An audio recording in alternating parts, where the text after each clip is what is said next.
এয়া হৈছে next day. আমি গোৱালপাৰাৰ পৰা পাৰ হৈ ধুবুৰীমুখে অভিমুখে যাত্ৰা কৰিছোঁ আৰু ভিডিঅ'টো চাওক সম্পূৰ্ণকৈ। কেনেকুৱা পায় দৃশ্যবোৰ জনাব কমেণ্ট কৰি। ভিডিঅ'টো সম্পূৰ্ণকৈ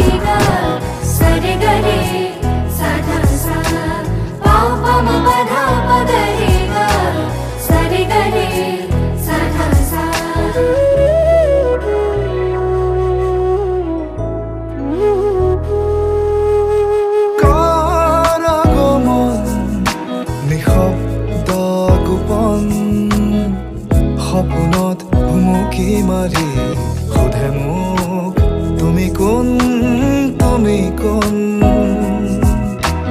কাৰ আগমন নিশব্দ গোপন, সপোনত ভুমুকি মাৰি সোধে মোক